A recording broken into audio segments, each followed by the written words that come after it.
And joining us live in studio, Matakanya, General Secretary of the National Association of School Governing Bodies. Steve Mabona is the Gauteng Education spokesperson. Musiritsiane is the South African Liberty Foundation chair.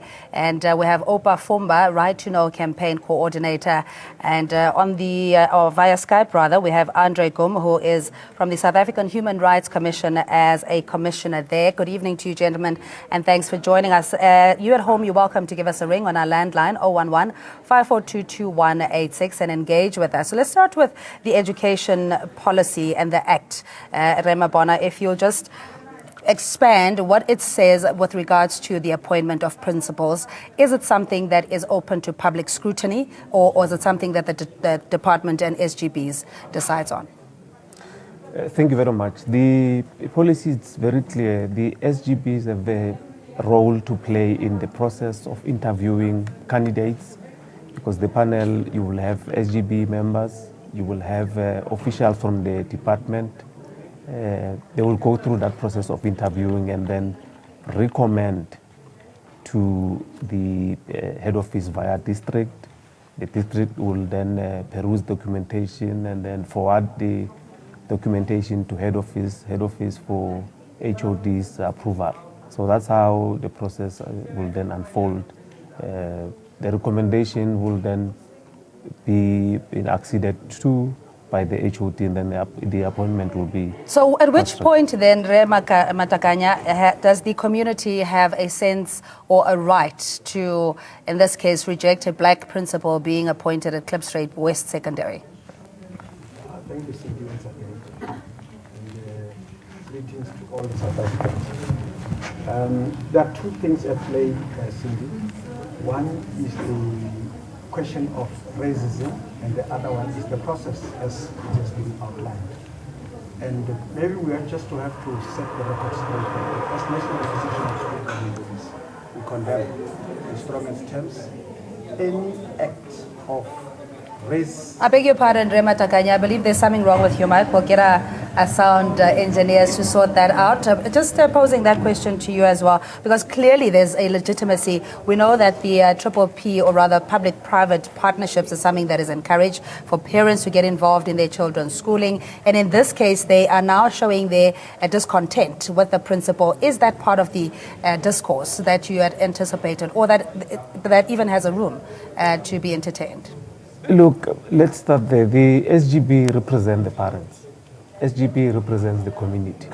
Hence, we will encourage members of the community, when they elect the SGBs, they need to make sure that they have people who have an interest of a learner in the SGB, because they will take decisions on their behalf. They need to be mindful of that. Hence, we won't have the entire community going back and being part of the process. By the fact that the SGB members are there in that panel, they represent the community.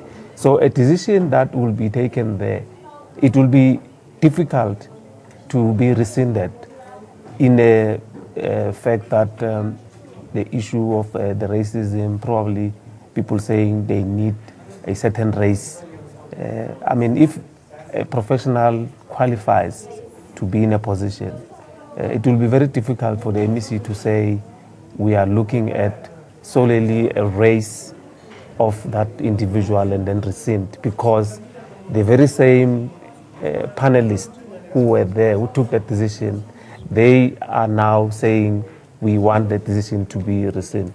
But my point is the rationality. Does the action of the coloured community or the parents at Klipstrate West Secondary who protested against the appointment of a black principal, does this meet the test of rationality, considering there are processes and structures to ensure that there's adequate representation and hearing other people's perspective as well?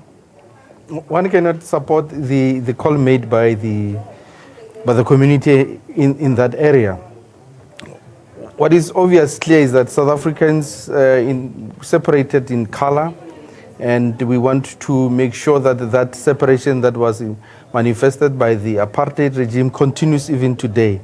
And you can't have rationality in the thinking that says that we don't want a specific individual because of their color, because they are black, therefore they do not qualify to participate or be a principal. They will not be a better principal for our children. They will not even understand the culture, nor understand us as a community. It has nothing to do with that. It's about time that we change perspective, that we change our mindset, that we learn to live together. I think it's about that time now that people must learn to live together and accept that there are other human beings, despite the fact that they're of different color, but they themselves are of a race of a human being. Now, the history that we have in South Africa is that we have, of apartheid, is that you would have the first grade citizen. In these instances in the apartheid, gave the impression that the first grade citizens were white, second grade citizens were Indian, the third grade citizens were colored, and the rest of them all are blacks. Now, that mindset is still there. People still believe that this race, a particular black, are of a fourth race, of a fourth grade, and they do not qualify to be a better teacher. That mindset has to change. There's no way in which you can compare even this to the other school where they have a problem with their hair. You can surely see that instead of teaching children, you are interested in their hairstyle. Yeah. I mean, what is that? All right, so let's also go to our guest, the South African Human Rights Commission Commissioner, Mr. Andre Gaum. And I have to apologize to Rema Takanye, we're still sorting out your microphone. Good evening to you, Mr. Gaum. And just in terms of the preamble of what we, not only the Freedom Charter, our Constitution, the non-racism, non-sexism, the Rainbow Nation kind of euphoria that we had, we're seeing it playing out in schools where a colored community rejects a black principal. Why do you think this the community feels a sense of entitlement to have a colored principal in the school? Yes, one of the SGB, the school governing body members, was even quoted to say that we are colored community, so therefore we should have a colored principal. Now, these kinds of utterances and the alleged actions that took place here are absolutely unacceptable in the open and democratic society we are trying to be, but that we are supposed to be in terms of our Constitution and our Bill of Rights. That is the one issue. And the other one, I think, is that whilst we as the Human Rights Commission obviously support protest action that is conducted in a peaceful manner, in this case, unfortunately, the protest action resulted once again in learners from being barred of attending school, and that is the other very unacceptable matter at hand here.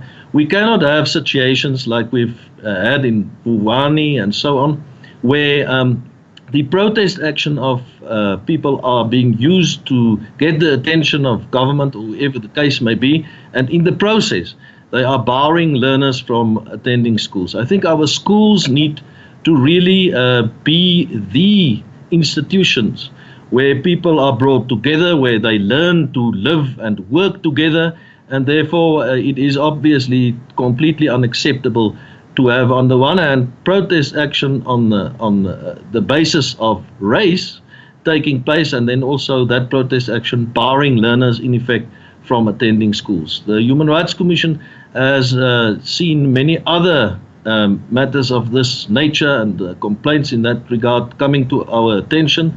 In many instances, infrastructure of schools are destroyed. We've also had hearings and compiled a report on the negative effects of some of these protest action on education. And whilst protest action, if it is peaceful, is a right of people to voice their concerns, and we will fight for that right, on the other hand, it should not become something that impacts negatively on other rights, in this case, the right to basic education of learners. Advocate Gaum, just stay on the line first. Thank you so much. Our first caller, Joy, good evening to you, and Abraham in Cape Town, we see you. Good evening, Joy.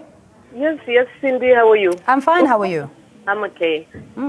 Cindy, you know what? I'm phoning from Klerksdorp.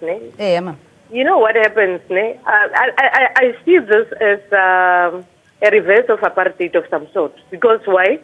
Like in one of your guests, Moanta Buakuring, this thing is like we are the last, nation ever. Even colored communities could just see us as none or less human, That's how we were rated, and before, during apartheid.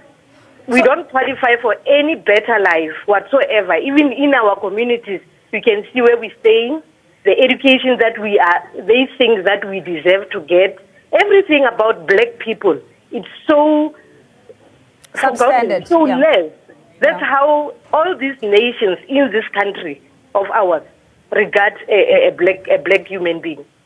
So really, it's totally uncalled for. It's time that human rights should prevail wherever there is a human being, regardless of her color or whatsoever. Yeah, really, just in the interest of time, Joy, thank you so much. We appreciate your call, saying that the reconciliation process hasn't really been effective in the sense that black people primarily are still marginalized in the spatial areas we live and access to amenities. Abraham in Cape Town, good evening to you. Abraham. Hello. Hi. Hi, good evening. Hi. We're listening. Can I come in? Yes, sir. No, I think the issue of racial on language and the color is quite clear on our constitution is there, but then it's very beautiful in the constitution. But the practicalities in terms of equal opportunities is still a problem in South Africa. As much as we have a beautiful constitution that says that, but in terms of reality, really, I concur with other colleagues say that the Truth Commission that we had in 96, 97, he has failed us because he has not triggered down to having an individual or a public debate about the race and the color and the language and equal opportunities. I think that is still a gap, still a challenge for everyone, even the South Africans themselves, even the white South African, the German South African, the Eurocentrics that have become a citizen. I mean, it's the issue of equal opportunities. Look at the issue of education itself, the system itself, how it's designed.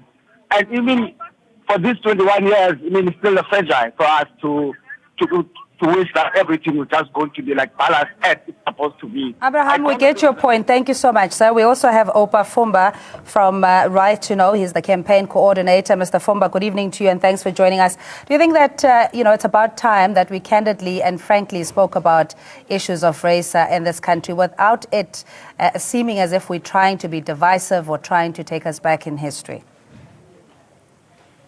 Hi, Mr. Fumba. All right, I'll give that to Mr. Matakanya. Hello. I hope. Oh, there you are. Can you hear us?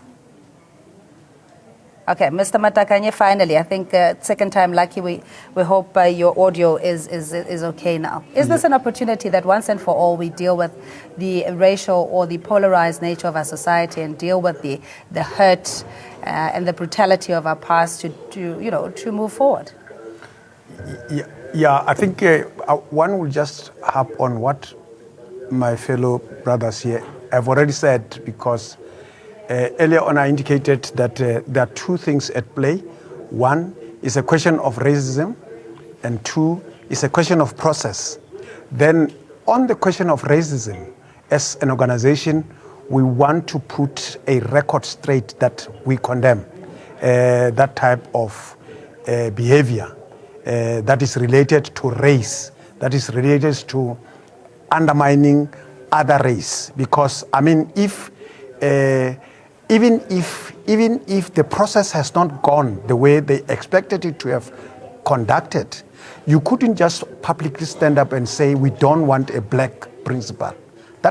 That statement itself is a racist statement. So we want to condemn that. However, then we want to say, also encourage the Department of Education to say, we together with them observe the process of appointing principals in schools, because there are those areas where you will find that now the process has not been properly monitored, has not been conducted, and it creates conflict. All right, let's take policy and process and whether there is a disjoint and they're not aligned, especially when it comes to the issue of Pretoria Secondary, about the afro and how black girls wear their hair.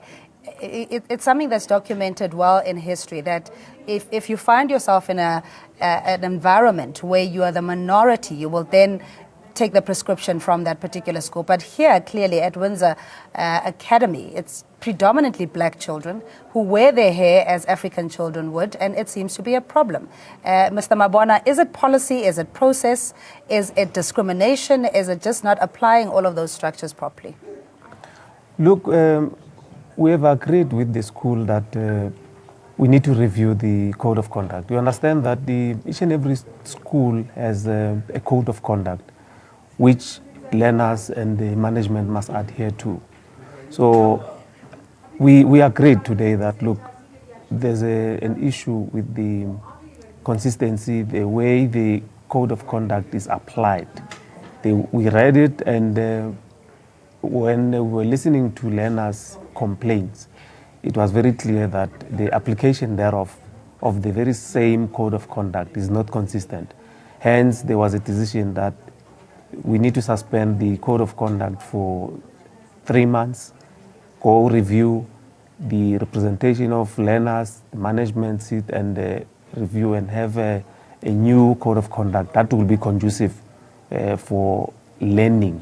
That's what is important, without focusing on what the learners will be looking like or looking like. So the focus should be on teaching and making sure that there is an emphasis on discipline, protection, and on how the learners will be conducting themselves while they're But how are you ill-disciplined if you wear your hair in the most natural form, dreadlocks, in an afro, in braids, cornrows? How is that a form of ill-discipline in your view? How else are black kids supposed to, girls primarily, wear their hair?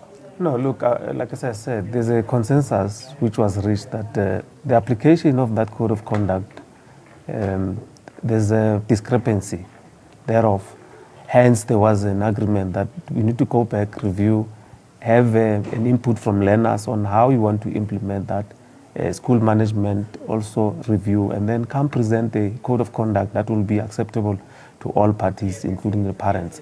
So we'll be monitoring the situation, because there is a concession of some sort that probably you need to learn. I mean, the school principal put an emphasis that probably we're learning every day. So, and there was no hostility coming from the school. That's a good sign. Yeah. That's what Sorry, Mr. made us very Mabona, happy. but our callers have been very patient. Solly in Brits and Mose in Durban. Good evening to you, Solly. Hello, Cindy. How are you? I'm very well. How are you, sir? Let me say hi to your panel there. Thank you very much. Yeah. Look, Cindy, you see, this thing of racism is a thorn in the flesh of Africans. Look what happened. This thing started when it started from Pretoria Girls High. On issues, petty issues that were brought up by these other races that are seeing black as an object. But Cindy, you see, we are dealing here with symptoms. We are not dealing with the root cause. In 23 years of democracy, we're still experiencing these things of racism. And now, let me tell you, as long as we still have areas like your Aranya, your Ward, where there's only white people and whatever, this thing will never. Yeah, I'm sorry, Solly, we're seriously out of time, but point well taken. And we have Opa Fumba, right, campaign coordinator. You are of that view that indeed the black child, or the rights of the black child, has been denied, as the previous caller said. I think for me, I concur with other comrades what they are raising. I mean, it's quite fragile at this stage of 21 years. I repeat what I said, that we need to be clear on these things, comrades. Like, we need to have basics. We need to also have the information trickled down where the marginalized are able to engage. If we look at in the context of the developers, property developers, when they design geographically, they don't integrate people themselves. You know, there's exclusion into that. Who have money, who's wealthy, who belong to who have equal opportunities. You know, it's always outrage. The racism is not about a human being in my context. The racism is about the socio-economic distance in between. Look at the minerals of South Africa itself. I've been fixed price by $1 versus rand. And then what is going to telling you. Mr. Fumba, I'm sorry. Yeah, I understand that it's much more deep-rooted. Yeah, all right. I'm sorry, we're really out of time. Muzi, in Durban, you are last caller on this. Good evening to you. Good evening, Cindy, and good evening to your panel as well. Good evening. What's your question or comment, sir? My comment, Cindy, mhlambe ngizobeka ngesizulu nkosazana. Yabona into eyenzakalayo la eSouth Africa. Yabona lento eyenzakalayo ezikoleni is not ukuthi into eyenzeka by mistake. These things are done deliberately, and there are people who behind these things. Maybe you will think that because it's just a school, then it is just few parents who are doing these things. There are machinery behind all these things to divert our minds from what is exactly happening. People like Save SA and those people who talk about Jacob Zuma this, Jacob Zuma that, they will not say anything about this. Right now, we're having an issue of ANN7 that need to be disbanded, and they're not saying anything about ENCA. All those people, they are the machinery to divert our minds from the real issue. The real issue is black people life is under zero. All right, Muzi, I'm sorry, I'm going to have to let you go into our panelists as well. I must apologize in that we didn't have adequate time. But nonetheless, the debate continues on social media, and I do thank you for making the effort to be here this evening. We take a quick ad break. Do stay with ANN7 Prime. We'll be back after this.